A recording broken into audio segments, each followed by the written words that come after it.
All right. Look, San Diego is like the perfect climate to grow almost anything. And it doesn't matter if you have a couple of acres or maybe just a patio.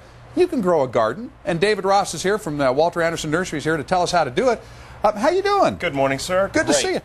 I was asking you how business was, and you said, well, it was a little rainy this week. That's the perfect time to come out to the nursery and stock up and get supplies. There's a good supply of items, and there's not as many people out. But if you're planning on doing a vegetable garden this year, you probably had one in the ground over the winter, and it's time to start thinking about harvesting those. I brought in a few harvestable veggies this morning. I brought in some carrots and beets that we just took out of the ground this morning. Just taken out of the ground. I mean, they're still got the dirt on them. Got to wash them Beets off. and then a whole assortment of carrots. I had the fewest ones. There's yellow and there's these bright reds and a few oranges. It's kind of neat to get out there and start harvesting what you put in a few months ago. That's a salad waiting to happen. Ready to happen. Needs a little bit of water to rinse it off. But now's the time to start thinking about spring and summer vegetables. And you've got a beautiful strawberry right there in the front. And strawberries are easy to plant right now. And in addition to strawberries, there's peppers. There's dozens of varieties of peppers, from the sweetest to the mouth-burningest, all body parts burningest, hottest peppers you could imagine out there. We love to cook with those in San Diego. Yeah, everybody likes to make different kinds of sauces. Some people like sweet, some people like hot, and there's everything in between.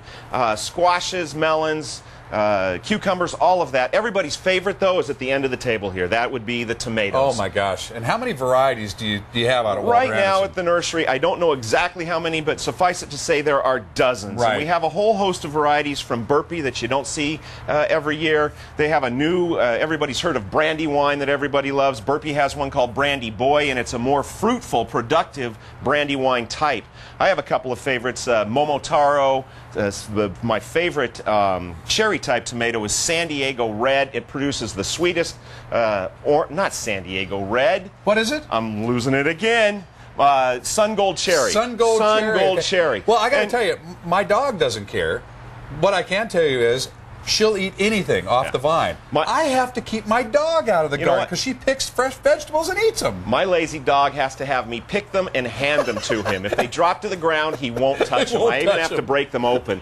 But another favorite, it was a Burpee, was a 4th of July hybrid. The delicious medium-sized tomatoes and armloads of them. And there's nothing like going out and enjoying some. Now, to have good vegetables, you've got to have good soil. And to have good soil, you need really good compost. And I have a special greens recycling program going on at home.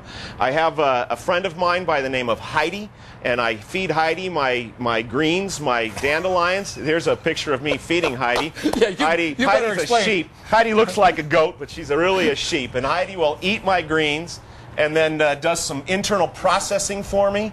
And then we take those internally processed greens and stick them in the compost pile. And we have a producer named Heidi. And those are not Heidi's greens, okay? Sorry about that, Heidi. But then you get armloads of worms and great compost. But not everybody has this program and can do that. Well, not everybody has Heidi either. If you need the producer or the sheep. If you want to get some good compost, EB Stone makes a great planting compost. It has worm castings in it. It has everything in it that you need, including the calcium to help your tomatoes do well. So you mix this into your soil. You add a few hands full of some fertilizer, the Grow Power Flower and Bloom, and the all-natural soil conditioner. You mix this all in with your soil, get it all fluffed up and beautiful, and then you can get ready to plant. See, we do have the climate here, but what we don't have is the soil a lot of times. It's very, it's nutrient poor. And most areas of the county have really what we refer to in the nursery business as crummy soil. Okay, that's a nursery term. But if you do this and get yourself 1 to 2 feet of good soil, you can harvest any of these things. If you don't want to start with the starts, if you want to do some vegetables from seeds, you get yourself a seedling heat mat. That will increase the temperature under your seedlings. It'll get them started indoors even when it's cold like this. Seedling heat But mat. it's a great weekend after the rains that we've had. The soil is moist. It's easily worked to mix this all in. But if you don't have space, what can you do? I was looking at this down here, and I couldn't believe what you were describing to me down. How much you can get out of a couple of crates. These are just empty bulb crates, and any kind of container will work. You're looking at beets right there. I put too many beets in there, and I knew I was putting too many in. I said I was going to thin them out, and I never went back to do it. But the first carrots you were looking at were harvested out of those containers. Now, most people don't want beautiful containers like that on their patio, but that just shows you anything can be a container. You fill it with good potting soil, and you can have you can grow any of these things in any type of container on your own patio. Beautiful. Now, David, I want folks to come out to the nursery this weekend. Either one of the locations is fine. And come out and see people. Come out and talk to you. We have the best selection of starts and seeds that you'll see all year long right now. And probably for the next few weeks, we'll be increasing that. And then the varieties will begin to decrease. So right now is the time to get out and start working. It didn't feel like it to your vegetables this week, but I hear that next week it's going to really warm up. It'll be perfect to get all these things in and growing. And folks, do this with the whole family, especially if you've got small kids. I mean, this is just a great family activity. And if you're a little bit older and the kids are out, it's great exercise. It's good for the soul, too. Just get out and grow something. It's fun. It's therapeutic, isn't it? Well, I used to help my father. That's where I learned how to grit my teeth. That's what I'm talking about. Yeah, where you learn to grit your teeth.